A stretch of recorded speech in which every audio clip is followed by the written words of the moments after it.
70% des gens sont aujourd'hui en quête d'un profond changement dans leur vie et malgré ce chiffre qui est extrêmement significatif, eh bien, on se rend compte qu'il y a finalement assez peu de personnes qui parviennent à atteindre cet objectif, à transformer leur situation pour une simple et bonne raison, c'est que l'immense majorité de ces gens pensent toutes qu'elles peuvent résoudre le problème toutes seules.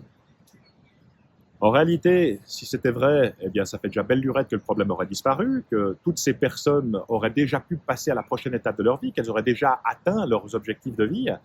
Et il n'y a pas de culpabilité à avoir par rapport à ça, puisque c'est un fonctionnement assez normal de l'être humain. Hein. On a toutes et tous, dans notre psychologie, en fait, des choses qui nous échappent, qui échappent à notre attention, qui échappent à notre champ de vision. On a des angles morts comme ça qui sont là.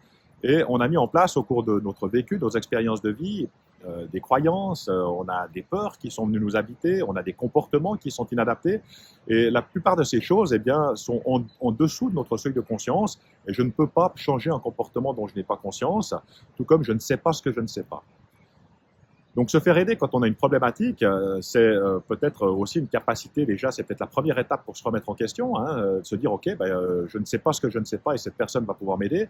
Et peu importe ta thématique ou ta problématique, il faut trouver quelqu'un qui puisse t'aider, quelqu'un qui ait déjà marché ce chemin, qui ait déjà résolu le problème, qui sache exactement de quoi il parle, qui connaît la musique et puis qui va te permettre de mettre exactement le doigt là où ça fait mal, le doigt sur ce que tu vas devoir venir travailler chez toi, ce que tu vas devoir changer, peut-être transformer, peut-être simplement laisser aller.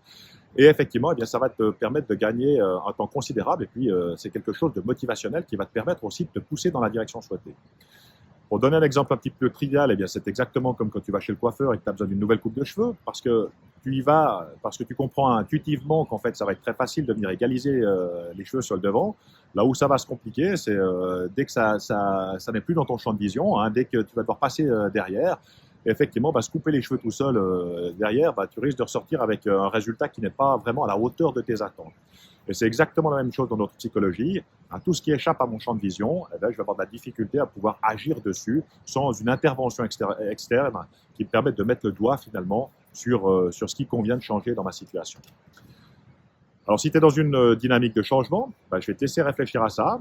C'est tout pour aujourd'hui. Et jusqu'à notre prochaine communication, je vous dis, bye tout le monde.